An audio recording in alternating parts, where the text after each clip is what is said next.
face à une équipe de France qui se rapproche, qui va quasiment au contact des joueurs néo-zélandais.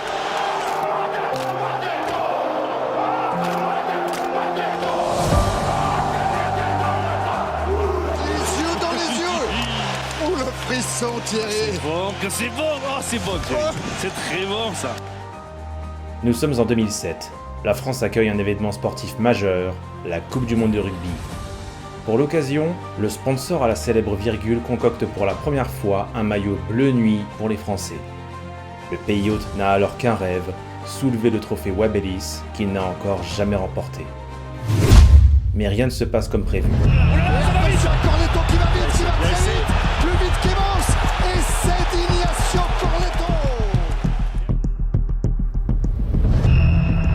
Jusqu'à ce que l'apparence d'un cauchemar se transforme en rêve.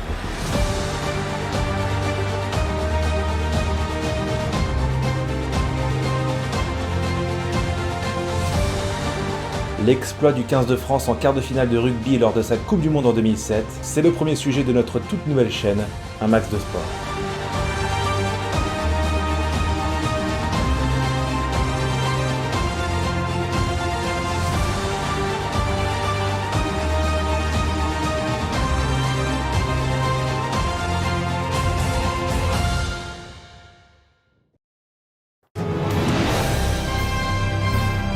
« 7 septembre 2007, Stade de France. C'est le match d'ouverture entre le pays organisateur, la France, et le très séduisant 15 d'Argentine. La dernière confrontation entre les Bleus et les Pumas remonte à un test en novembre 2006 pour une victoire sur le fil des Français, 27-26. Mais 2 ans plus tôt, le 15 de France avait subi la loi des Pumas sur le score de 24-14. L'Albi Céleste a tout de l'adversaire piège et il faudra se montrer extrêmement prudent puisque la France a également été tirée dans le groupe de l'Irlande, autre adversaire coriace. L'attente est immense et chez les médias français, nul doute que les Bleus réussiront leur entrée en lice. Dans la composition de départ de Bernard Laporte, alors sélectionneur, le vieux briscard en deuxième ligne, Fabien Pelouse, n'est plus capitaine et ce au profit de l'avant, Raphaël Ibanez. On retrouve également Serge Betsen et l'excellent 8, l'immense Imanol Arinordoki, David Skrela en ouvreur et le regretté Christophe Dominici. Autrement, des hommes comme Jean-Baptiste Elissalde, Dimitri Sarzewski, Frédéric Michalak ou encore Sébastien Chabal sont sur le banc. Côté argentin, on connaît quelques noms du top 14 comme l'avant de Clermont, Mario Ledesma, ainsi que Rodrigo Roncero et Juan Martín Hernández du Stade français. Il va falloir également se méfier des frères Contepomi et de la malice du capitaine Agustín Pichot. Ces Sud-Américains possèdent vraiment une magnifique équipe. Et c'est en cette belle nuit de septembre que la Coupe du monde est lancée.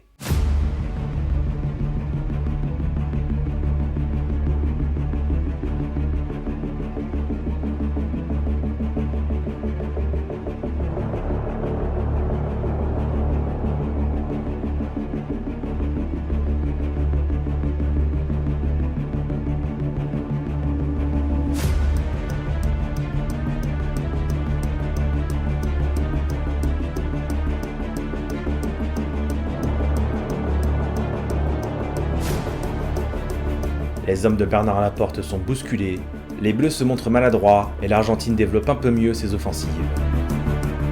Et malgré cette belle réaction des Français, Regardez si c'est bien pris par Kral, ce ballon pour alerter Rémi Martin. L'interception pour que ce ballon était bon. Attention à Contepomi. Oulala, ça va vite. Attention à Corletto qui va vite, qui va très vite, plus vite qu'Evans. Et c'est Ignacio Corletto. Et encore, mon cher Thierry, un ballon français. Ah oui. On leur a donné et on se fait punir. un essai non transformé par Contepomi.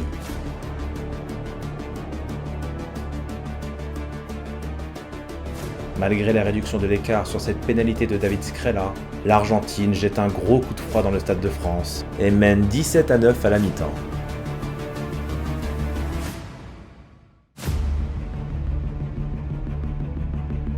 Malgré une seconde période que les Français auront largement dominée, ils commettent beaucoup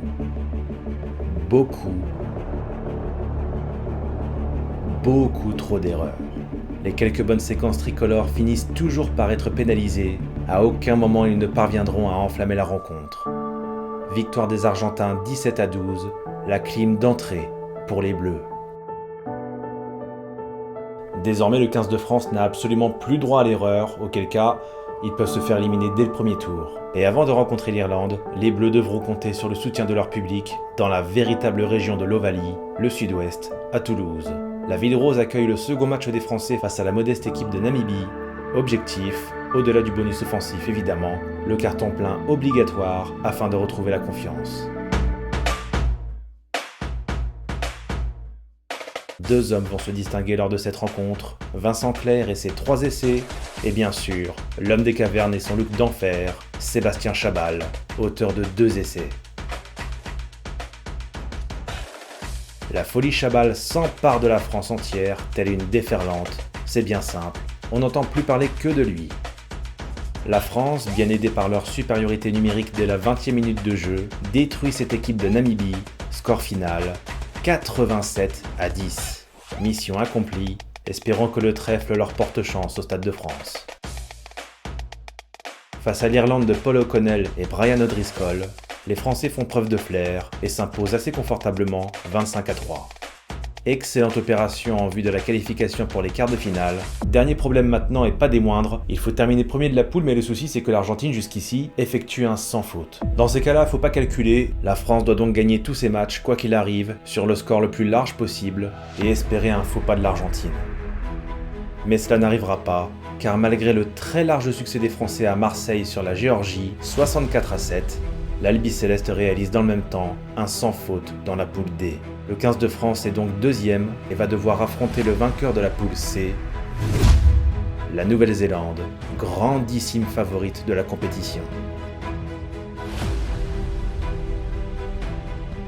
Décidément, cette entrée ratée contre l'Argentine risque de peser très lourd sur le bilan des Français et ils ne peuvent s'en prendre qu'à eux-mêmes.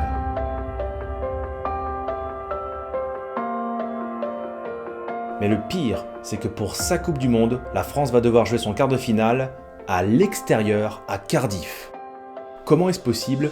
Eh bien en 2007, la France ne disposait pas de suffisamment de stades avec une grande capacité pour accueillir tous les matchs. Si bien que Cardiff et Édimbourg ont été retenus pour recevoir quelques matchs, dont ce quart de finale, France-Nouvelle-Zélande.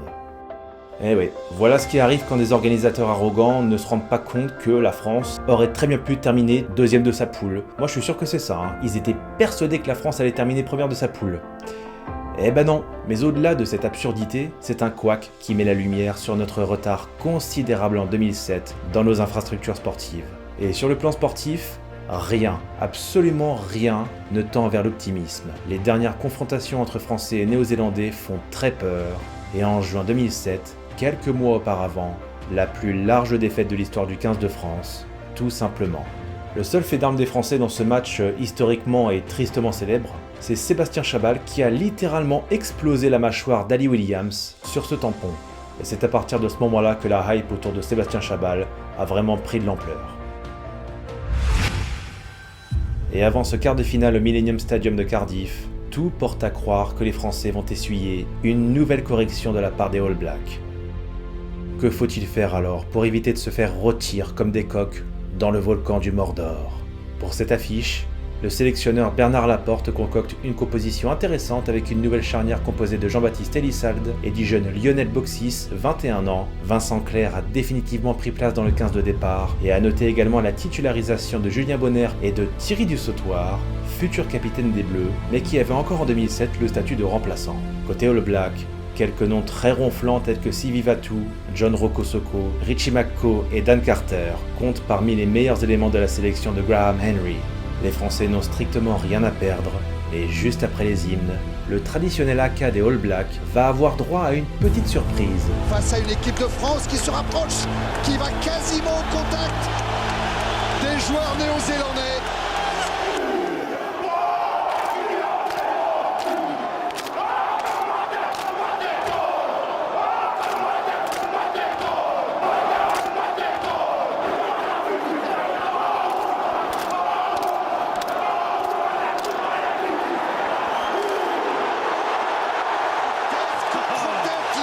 Dans les yeux. Oh le frisson Thierry. C'est bon Thierry. C'est très bon ça. Là on y est. Là on y est dans ce quart de finale. Ça va être chaud sous le premier ballon. Ça va être un vrai combat.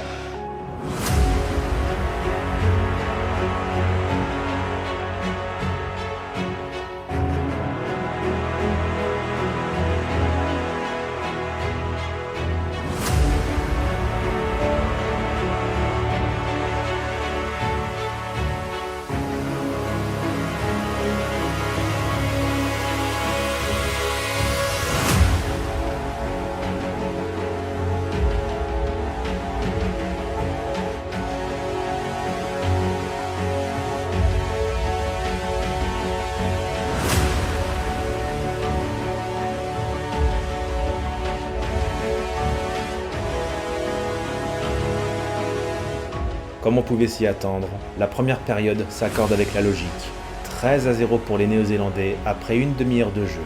Heureusement, la surprise du chef, Lionel Boxis, réduit l'écart d'un long coup de pied de plus de 45 mètres juste avant le retour au vestiaire. Mais contrairement aux années précédentes, les All Blacks n'ont pas encore tué tout suspense dès la pause.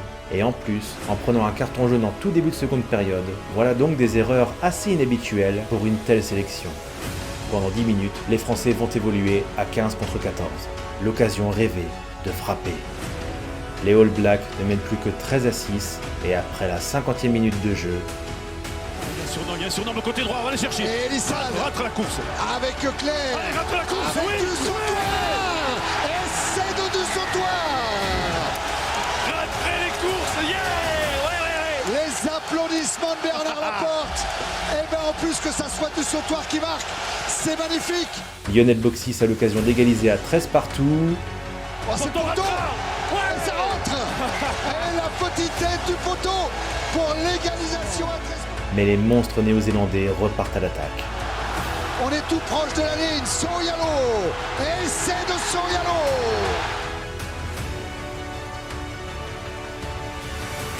Ouf, l'essai de Sorialo n'est pas transformé.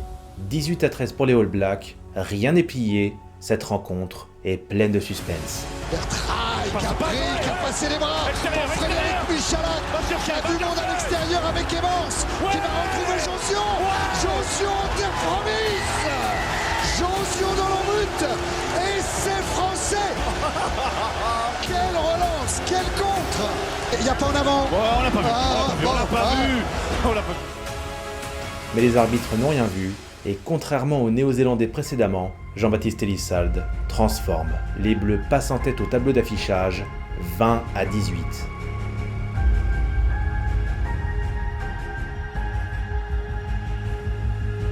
Les 80 minutes de temps réglementaire sont passées et pour mettre fin au match, les Français doivent récupérer le ballon et le sortir. Et soudain, un cadeau.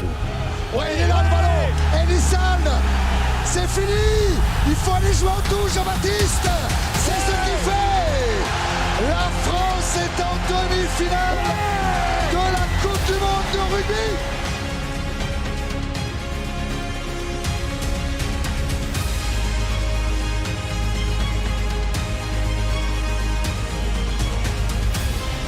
Le 15 de France réalise une immense performance en sortant un très gros morceau du rugby mondial et file dans le dernier carré pour y affronter l'Angleterre. Un crunch en demi-finale au Stade de France, les Français connaissent les Anglais par cœur et c'est en ça que réside le principal danger des Bleus. Une semaine après l'exploit de Cardiff, ces Français métamorphosés croient plus que jamais au titre, mais attention, car le 15 de la Rose, champion du monde en titre, possède un atout précieux, l'un des plus grands joueurs de l'histoire, Monsieur Johnny Wilkinson. Une lame de rasoir tranchante, comme son nom l'indique, intraitable dans sa précision. Surtout que le début de match se joue sur une faute de concentration de Damien Traille, avec ce rebond défavorable. Liu Si surprend tout le monde et inscrit le premier essai dès la 2e minute de jeu.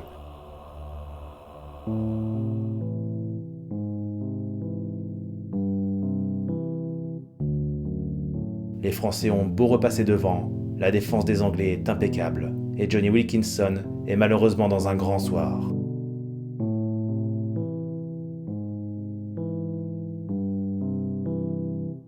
Plus rien ne passe à côté, et un petit drop histoire d'achever les Bleus. La France s'incline 14-9.